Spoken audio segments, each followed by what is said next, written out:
नमस्कार, मैं हूं पूजा सिंह और आप देख रहे हैं हमारा उत्तराखंड का ये खास बुलेटिन। चलिए बुलेटिन की शुरुआत करेंगे आज की कुछ खास बड़ी खबरों के साथ। तो वहीं चमोली से बड़ी खबर सामने आ रही है, जहां चमोली के थराली में फटा बादल, तहसील और घरों में घुसा मलबा, 2 लापता, गाड़ियां दबी, स्कूल बंद, क्षेत्र में आपदा राहत कार्य जारी। सीएम धामी ने जारी किए निर्देश। एनडीआरएफ, एसडीआरएफ, आईटीबीपी मौके पर मौजूद, संयुक्त रूप से बचाव कार्य लगातार जारी। सभी घायलों का इलाज जारी। तो वही आपको बताते चले, सभी घायलों का लगातार इलाज चल रहा है। साथ ही आपको बता दें कि तहसील और घरों में घुसा मलबा, चमोली के थराली में फटा बादल, जहां तहसील और घरों में घुसा मलबा, बादल फटने से वहीं 2 लापता और 2 गाड़ियां दबी, जहां स्कूल भी बंद। वहीं आपको बता दें, क्षेत्र में आपदा राहत कार्य लगातार जारी। सीएम धामी ने जारी किए निर्देश। वहीं एनडीआरएफ, एसडीआरएफ, आईटीबीपी मौके पर मौजूद है। संयुक्त रूप से बचाव कार्य जो है लगातार चल रहा है। सभी घायलों को इलाज के लिए नजदीकी अस्पताल भेजा जा रहा है, साथ ही उनका इलाज भी जारी है। वहीं आपको बताते चले, चमोली के थराली में फटा बादल, जिसके चलते लोगों को कई मुसीबतों का सामना करना पड़ रहा है। वहीं एनडीआरएफ, एसडीआरएफ, आईटीबीपी मौके पर मौजूद है। सीएम धामी भी लगातार नजर बनाए हुए हैं, साथ ही निर्देश भी सीएम के तहत दिए जा रहे संबंधित अधिकारियों को। वहीं चमोली के थराली में बादल फटने की घटना से आपको बता दें, एनडीआरएफ और एसडीआरएफ की टीमों को भी वहां मौके पर तैनात किया गया है, जहां आपको बता दें लगातार राहत और बचाव कार्य जारी है। साथ ही घायलों को चिकित्सा उपचार भी दिया जा रहा है। साथ ही 2 लापता हैं और गाड़ियां दबी हुई, स्कूल भी बंद बताए जा रहे हैं, जहां आपको बता दें इस हादसे के चलते 2 लोग लापता बताए जा रहे हैं।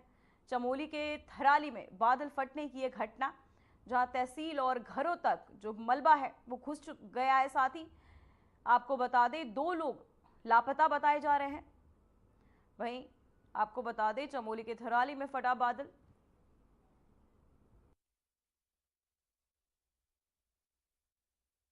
अभी हम लोग सारी टीम मेरी श्यामा शक्ति में है और कल जो हमारे एफर्ट थे वो आज पॉजिटिव रिजल्ट दिया है उन्होंने।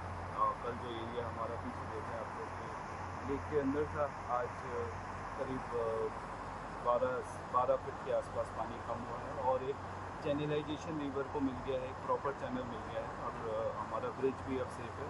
सफाई चल रही है और ट्रैफिक मूवमेंट हम शुरू कर देंगे। कुकड़ा ब्रिज के नीचे जो गदेरा है उस पर अब हम लोग काम स्टार्ट करेंगे, ताकि जो 3 उत्तराखंड के चमोली जिले के थराली क्षेत्र में हाल ही में हुई भारी बारिश और भूस्खलन और बादल फटने से जनजीवन पूरी तरह प्रभावित हुआ है। वहीं क्षेत्र में कई गांवों में मकान क्षतिग्रस्त हो गए और लोग बेघर हो गए। ऐसे में प्रशासन के तहत प्रभावित लोगों के लिए राहत शिविर स्थापित किए गए। इन राहत शिविरों में जरूरतमंद लोगों को भोजन, पानी, दवाइयां और रहने की अस्थायी व्यवस्था भी मुहैया कराई जा रही है। वहीं स्वास्थ्य विभाग की टीमें भी मौके पर तैनात है, जो बीमार और जरूरतमंद लोगों को चिकित्सीय जांच कर रही है। वहीं प्रशासन के साथ साथ कई स्वयंसेवी संगठन भी राहत कार्यों में जुटे हुए हैं। स्थानीय युवाओं और एनजीओ के कार्यकर्ताओं ने भी मदद का हाथ बढ़ाया है। राहत शिविरों में रहने वाले कई ग्रामीणों का कहना है कि वे अपने घरों को छोड़कर सुरक्षित स्थानों पर पहुंच गए हैं, लेकिन उन्हें अभी भी स्थायी पुनर्वास का आवश्यकता है। साथ ही प्रशासन का कहना है कि नुकसान का आकलन किया जा रहा है और पुनर्वास की प्रक्रिया जल्द शुरू की जाएगी। वहीं फिलहाल हालात नियंत्रण में है और लेकिन स्थिति पर लगातार निगरानी रखी जा रही है।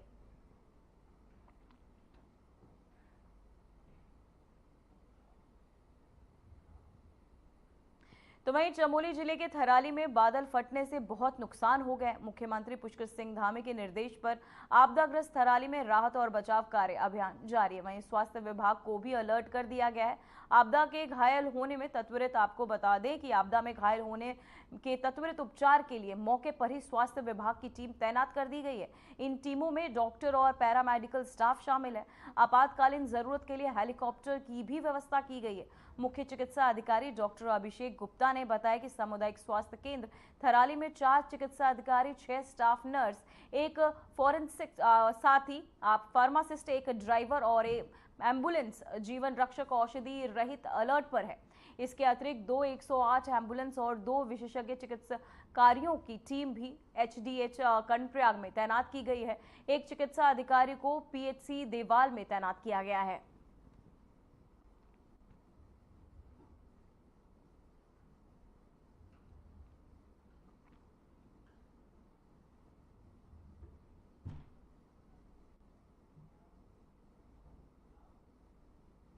तो वहीं उत्तरकाशी के जिलाधिकारी प्रशांत आर्य ने स्याना चट्टी से आगे यमुनोत्री राष्ट्रीय राजमार्ग का निरीक्षण किया। इस दौरान जिलाधिकारी ने मार्ग पर भूंधसाव और भूस्खलन के प्रति संवेदनशील स्थानों का निरीक्षण कर संबंधित विभागों को सभी जरूरी इंतजाम सुनिश्चित करने के निर्देश भी दिए हैं।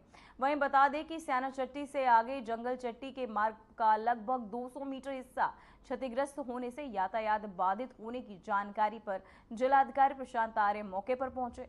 इस दौरान जिलाधिकारी ने मार्ग से मलबा हटाने और वायर क्रेट के माध्यम से सड़क के क्षतिग्रस्त हिस्से की मरम्मत कर सड़क को जल्द से जल्द आवाजाही के लिए सुचारू करने के निर्देश भी दिए हैं। तो वह क्षतिग्रस्त मार्ग को आवाजाही के लिए सुचारू बनाने के लिए मौके पर एक पोक लेन और एक जेसीबी तैनात की गई है। तो वहीं जिलाधिकारी ने जरूरत पड़ने पर मशीनों और श्रमिकों की संख्या बढ़ाकर मार्ग जल्द से जल्द खोलने के निर्देश भी दिए हैं।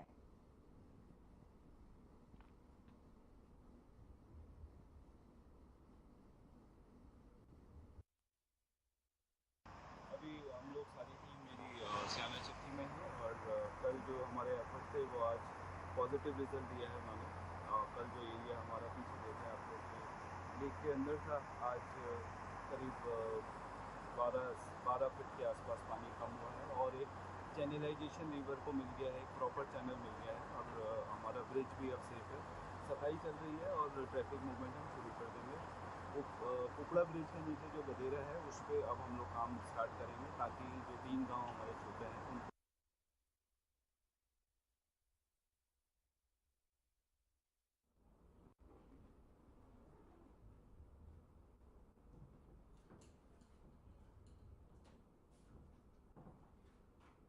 तो वही खबर चमोली से है, जहां मूसलाधार बारिश ने लोगों की मुश्किलें बढ़ा दी। अलकनंदा और मंदाकिनी नदियों का जलस्तर तेजी से बढ़ते हुए खतरे के निशान को पार कर गया है। वहीं नदियों के उफान पर आने से निचले इलाकों में बाढ़ का खतरा मंडराने लगा है। प्रशासन ने लोगों को सतर्क रहने की अपील की है और स्थिति पर नजर बनाए हुए हैं।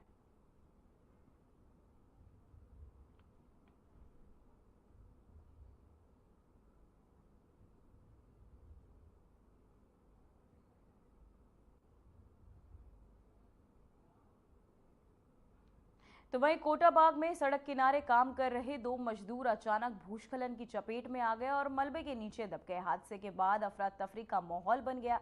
राहत बचाव दल ने कड़ी मशक्कत के बाद दोनों मजदूरों को सुरक्षित बाहर निकाला और तुरंत अस्पताल पहुंचाया। फिलहाल दोनों का इलाज जारी है।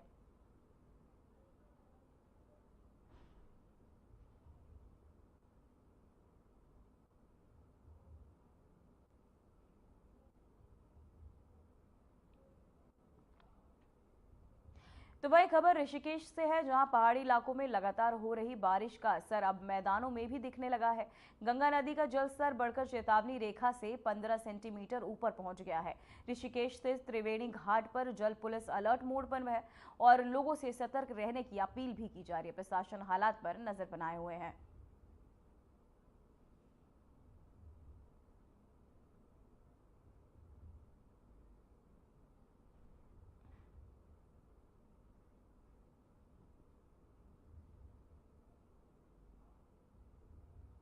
तो वह उत्तराखंड में लगातार हो रही बारिश ने हालात बिगाड़ दिए। पहाड़ों पर बादल फटने और तेज बरसात का असर अब हरिद्वार में साफ दिखाई दे रहा है। गंगा का जलस्तर चेतावनी रेखा से ऊपर पहुंच गया है। वहीं आपको बता दें कि जो सामान्य से 25 सेंटीमीटर ऊपर है, जबकि खतरे का निशान महज आपको बता दें कई मीटर ऊपर पहुंच चुका है। यानी गंगा अब खतरे के बेहद करीब पहुंच चुके हैं। प्रशासन ने गंगा तटवर्ती इलाकों को अलर्ट मोड पर रखा है और लोगों से सतर्क रहने की अपील भी की है। अगर जल स्तर को बढ़ता है तो गंगा किनारे बसे गांव में बाढ़ का खतरा गहराने की आशंका है।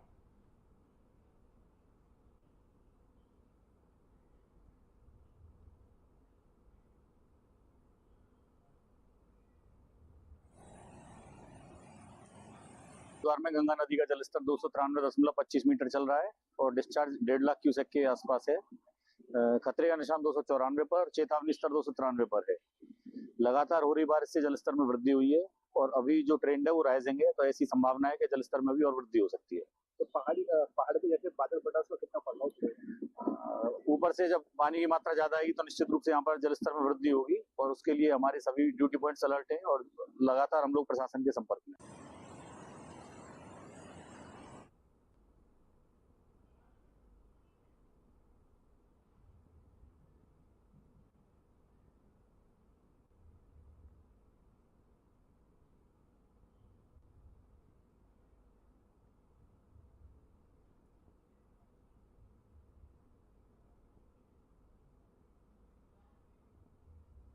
तो वहीं उत्तराखंड से खबर सामने आ रही है, जहां उत्तराखंड बीजेपी के दिग्गजों के प्रभारी से मुलाकात, त्रिवेंद्र सिंह रावत की दुष्यंत गौतम से मुलाकात, संगठन और सरकार के बीच बेहतर तालमेल पर जोर, जनता की अपेक्षाओं का पूरा करने पर ये चर्चा हुई है। तो वही आपको बताते चले कि त्रिवेंद्र सिंह रावत की दुष्यंत गौतम से ये खास मुलाकात, जहां संगठन और सरकार के बीच बेहतर तालमेल को लेकर जोर दिया जा रहा है। वहीं जनताओं की अपेक्षाओं को लेकर एक अहम बैठक, जहां आपको बताते चले यह अहम बैठक जहां उत्तराखंड बीजेपी के दिग्गजों की प्रभारी से मुलाकात, त्रिवेंद्र सिंह रावत की दुष्यंत गौतम से मुलाकात। वहीं आपको बता दें संगठन और सरकार के बीच बेहतर तालमेल को लेकर ये मुलाकात खास मानी जा रही है। साथ ही संगठन और सरकार के बीच बेहतर तालमेल बनाने को लेकर ये अहम बैठक मुलाकात जो है मानी जा रही है। साथ ही त्रिवेंद्र सिंह रावत की दुष्यंत गौतम से ये मुलाकात। वहीं आपको बता दें बीजेपी के दिग्गजों के प्रभारी से ये खास मुलाकात,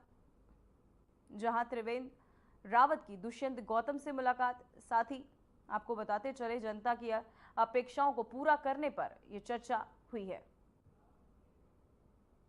तो वहीं महज 1.5 दिन में स्थगित हुए विधानसभा सत्र पर सियासत गर्मा गई है। सत्ता पक्ष जहां कांग्रेस पर हंगामा कर सदन न चलने देने का आरोप लगा रहा है, वह विपक्ष सरकार पर चर्चा से भागने का ठिकरा फोड़ रहा है। हरिद्वार में कांग्रेस विधायक रवि बहादुर ने प्रेस कॉन्फ्रेंस कर सरकार को कटघरे में खड़ा किया है। उन्होंने कहा कि कानून व्यवस्था और भ्रष्टाचार जैसे अहम मुद्दों पर चर्चा से बचने के लिए सरकार ने विधानसभा अध्यक्ष पर दबाव डालकर सत्र महज 1.5 दिन में ही स्थगित कर दिया।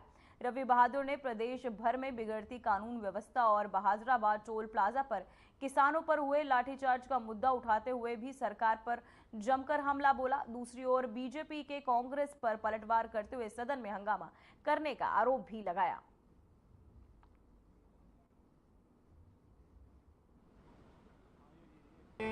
विधानसभा सत्र जो है नियमावली से चलता है, संविधान से चलता है, और जो ये मौजूदा सरकार है ये संविधान में विश्वास नहीं रखती है, नियमावली में विश्वास नहीं रखती है। इन्होंने जो एजेंडा हमें भेजा था, जो तय हुआ था, जो विधानसभा सचिव का लेटर आया था, वो 19 से 22 तारीख तक था। अब पहले दिन ये जब बजट पेश करते हैं, हम कार्य स्थगन की मांग करते हैं कानून व्यवस्था को लेके, कारण कि जिस प्रदेश में नेता प्रतिपक्ष के साथ धक्का मुक्की हो रही है, विधायकों के साथ धक्का मुक्की हो रही है, बिना विधानसभा के अध्यक्ष के उनको बिना सूचना दिए हमारे पे एफआईआर दर्ज हो रही है, विधायकों पे, नेता प्रतिपक्ष में है, तो ये तो स्वतः संज्ञान विधानसभा अध्यक्ष को लेना था।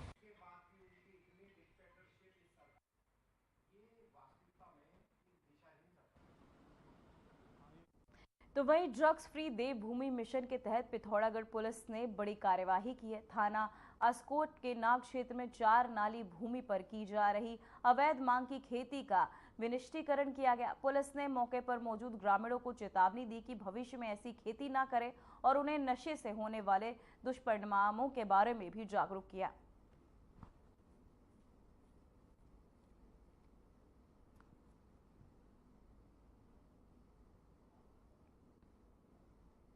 तो वहीं हरिद्वार के बहादुराबाद टोल प्लाजा पर किसानों का धरना तीसरे दिन भी जारी है। वहीं राकेश टिकैत ने चेतावनी दी कि अगर मांगे पूरी नहीं हुई तो 28 तारीख को महापंचायत होगी। किसानों का कहना है कि वे किसी भी हाल में पीछे नहीं हटेंगे।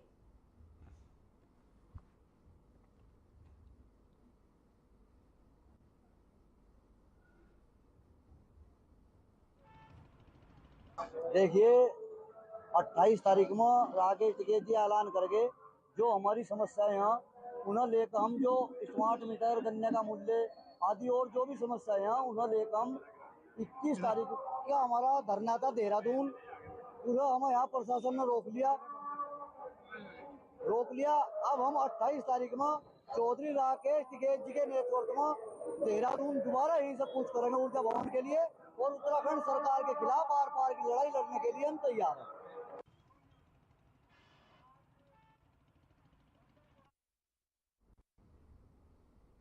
तो वहीं खबर रुड़की से, जहां छबरेड़ा थाना क्षेत्र में सुसाड़ी गांव में जंगलों के अवैध मिट्टी खनन का ये खेल जारी है, जहां खनन माफिया स्थानीय पर्यावरण और उपजाऊ जमीन को भारी नुकसान पहुंचा रहे हैं। वहीं खलनौता पुलिस चौकी ने क्षेत्र में भी माफियाओं की मनमानी बरकरार है, जिससे राज्य सरकार को राजस्व का नुकसान हो रहा है और किसान परेशान है।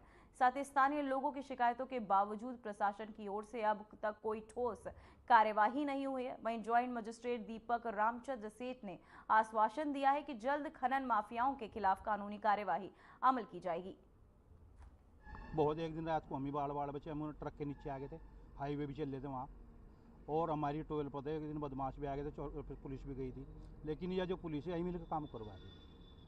यानी अवैध खनन, एक दिन बहुत आदमी गिरने से बचे। अभी बारिश में कम से कम 50 आदमी की वीडियो हमारे पास जो वहाँ एक्सीडेंट हुए गिरे लोग, मिट्टी पड़ी थी रोड पर, और बहुत ही ज़्यादा तरीके से हो रहा। जितने भी चौराहे पर नए नए खनन है, अब देख लो, परसों तरसों की मिट्टी पड़ी चौराहे पे, लखनऊ चौराहा जहाँ चौक के बराबर में मेरे खेत के बराबर में भराव करा जा रहा है। मैं बार बार देख रहा हूँ, रात को हम बाहर से ट्रैक्टर, और वहीं पर मेरा बोरिंग है, मेरा बोरिंग में खनन माफियाओं ने तोड़ दिया। और जब मैंने उन्हें कहा भी बाइक से क्यों कर रहे हो, तो मुझे धमकाया उन्होंने। और मैं पुलिस चौकी से 100 मीटर दूर जब मैं पुलिस के पास गया, पुलिस वहाँ तक आई भी नहीं, और आकर के उन्हें कुछ भी नहीं किया। उन्होंने मुझे डराया धमकाया। फिर मैं उनसे बस बुझा के जब पुलिस के पास आया, पुलिस ने के वहाँ पुलिस वाले गए और गए के उनके कुछ नहीं कहा उन्होंने, और उन्होंने बराबर मिट्टी डालते रहे। मेरा वहीं पे बोरिंग है, बोरिंग भी तोड़ दिया उन्होंने। और जब मैंने कहा अच्छा ठीक करा, बोला भाग जाए यहाँ से, तेरी ज़मीन भी नहीं आया यहाँ से, हालांकि मेरा खेत है, मुझे ही धमकाया वहाँ पर उन्होंने। मुझे भी आपके माध्यम से ही पता चल रहा है, तो उसकी कार्रवाई करेंगे हम। तो आप इससे पहले तो पता नहीं मुझे, थोड़ी सी बड़ी कर दो सर, वाइट नहीं, इसमें देवबंद रोड से जी मैं दिखवाता। तो वहीं आपको बता दें, सतपुली क्षेत्र में गुलदार ने नेपाल से आए एक परिवार के 3 वर्षीय मासूम बच्चे को मौत के घाट उतार दिया। बताया जा रहा है कि गुलदार बच्चे को उठाकर ले गया, जिसका शव आज सुबह बरामद हुआ। वहीं रोजगार की तलाश में नेपाल से आए माता पिता के लिए ये घटना असहनीय सदमे में बदल गई।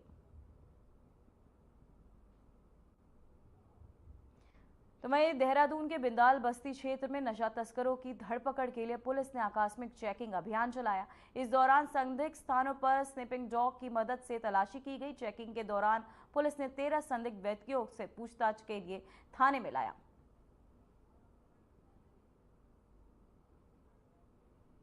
तो वहीं उत्तराखंड में पिछले 2 वर्षों से छात्र संघ चुनाव नहीं होने और छात्र छात्राओं की बढ़ती समस्याओं को लेकर राजधानी देहरादून में national student union of India के तहत सचिवालय में घेराव प्रदर्शन आयोजित किया गया।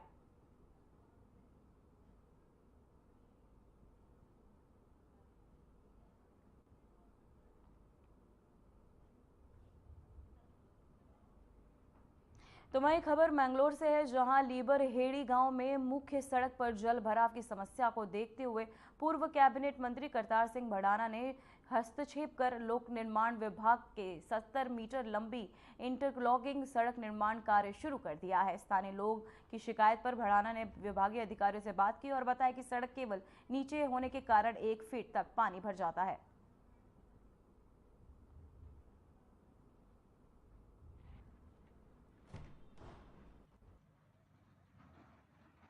ये माननीय मंत्री पूर्व कैबिनेट मंत्री करतार सिंह भड़ाना जी की उत्सव पहले भी आई सड़क का जो टुकड़ा लगा था, ये भी उन्हीं के सौजन्य से लगा था, और अब भी उन्हीं के प्रस्ताव से यहाँ पानी भरता था।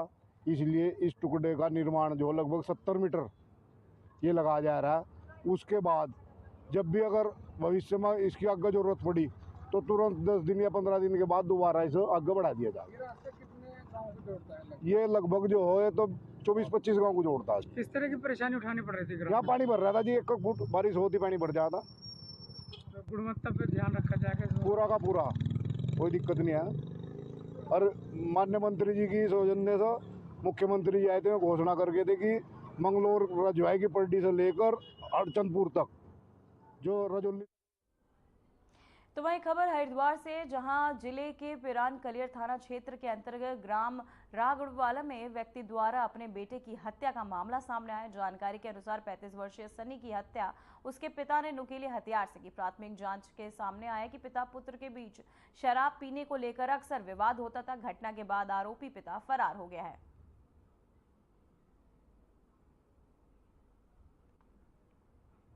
रागड़वाला गांव में एक सनी नाम का युवक है, अपने फैमिली के साथ रहता था, अपने माता पिता और पत्नी और बच्चों के साथ रहता है। तो यहाँ पर सूचना आई थी कि उसके पिता के द्वारा उसकी हत्या कर दी गई है। और यहाँ मौके पे देखा गया कि एक सीने पर किसी नुकीली वस्तु से वार किया गया है और मौके पर बॉडी पड़ी हुई है उसमें। तो वहीं चमोली के गोपेश्वर और बद्रीनाथ इलाके में स्पाइडरमैन का नकाब पहनकर मास्क लगाकर डांस कर राहगीरों, बच्चों और श्रद्धालुओं को परेशान करने वाले युवक को चमोली पुलिस ने गिरफ्तार कर लिया है।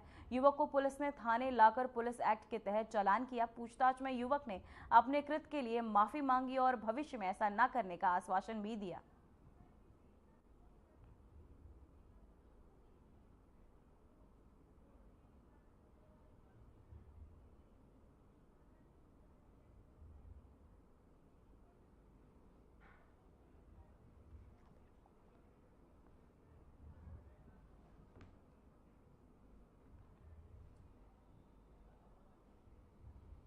फिलहाल बुलेटिन में बस इतना ही। मुझे दीजिए इजाजत। नमस्कार।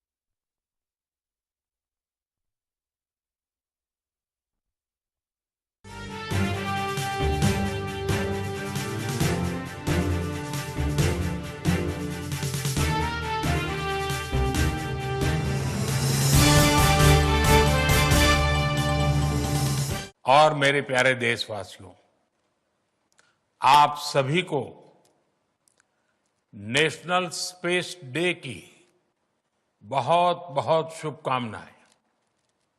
इस बार स्पेस डे की थीम है आर्यभट्ट से गगनयान तक। इसमें अतीत का आत्मविश्वास भी है और भविष्य का संकल्प भी है। आज हम देख रहे हैं इतने कम समय में ही नेशनल स्पेस डे हमारे युवाओं में उत्साह और आकर्षण का अवसर बन गया है। ये देश के लिए गर्व की बात है। मैं स्पेस सेक्टर से जुड़े सभी लोगों को, वैज्ञानिकों को, सभी युवाओं को नेशनल स्पेस डे की बहुत बहुत बधाई देता हूं। फ्रेंड्स, स्पेस सेक्टर में एक के बाद एक नए माइलस्टोन गणना, ये भारत और भारत के वैज्ञानिकों का स्वभाव बन गया है। 2 साल पहले ही भारत पहला ऐसा देश बना था जिसने चंद्रमा के साउथ पोल पर पहुंचने का इतिहास रचा। हम स्पेस में डॉकिंग, अनडॉकिंग की क्षमता रखने वाले दुनिया के चौथे देश भी बन गए हैं। अभी 3 दिन पहले ही मेरी ग्रुप कैप्टन शुभांशु शुक्ला से मुलाकात हुई है। उन्होंने इंटरनेशनल स्पेस स्टेशन पर तिरंगा फहराकर हर भारतीय को गर्व से भर दिया। जब वो तिरंगा मुझे दिखा रहे थे, वो जो पल थी, जो अनुभूति थी, वो शब्दों से परे है। ग्रुप कैप्टन शुभांशु से हुई चर्चा में मैंने नए भारत के युवा के असीम हौसले और अनंत सपनों को देखा है। 102 वर्षों के अपने इस इतिहास में उत्तर प्रदेश न्यायिक सेवा संघ ने अनेक उपलब्धियां हासिल की हैं और मुझे विश्वास है कि आज जब यहां पर प्रदेश भर से आए हुए हमारे न्यायिक सेवा से जुड़े हुए अधिकारीगण यहां पर उपस्थित हैं, तो वे सभी न्यायिक अधिकारी न केवल यहां पर न्यायिक सेवा से जुड़े हुए अधिकारियों की एकता, परस्पर सहयोग और व्यावसायिक दक्षता का भी एक अनुपम उदाहरण प्रस्तुत करने में सफल होंगे। इस विश्वास के साथ मैं इस अवसर पर आप सभी को अपनी शुभकामनाएं देता हूं। यह हमारे लिए गौरव का विषय है कि देश का सबसे बड़ा और दुनिया का किसी भी राज्य से जुड़ा हुआ सबसे बड़ा उच्च न्यायालय हमारे प्रदेश में स्थित है। आज यहां प्रदेश के हमारे मुख्य न्यायाधीश जी का भी और प्रदेश के हमारे इलाहाबाद उच्च न्यायालय और लखनऊ उच्च न्यायालय के हमारे वरिष्ठ जो न्यायाधीश हैं, उनके अलावा हमारे तमाम अन्य न्यायमूर्ति गणों का हमें यहां सानिध्य प्राप्त हो रहा है। हम राज्य में कार्य कर रहे हैं तो विकसित भारत का विकसित उत्तर प्रदेश, हम लोग जनपद में कार्य कर रहे हैं तो विकसित उत्तर प्रदेश का विकसित जनपद, हम जिस क्षेत्र में काम कर रहे हैं उन क्षेत्रों में केवल विकास की इकाई आर्थिक क्षेत्र में नहीं बल्कि समग्रता को लेकर के जब चलेगी तो वह समग्रता सबकी खुशहाली का कारण बनेगा, सबकी समृद्धि का कारण बनेगा और उसका रास्ता प्रारंभ होता है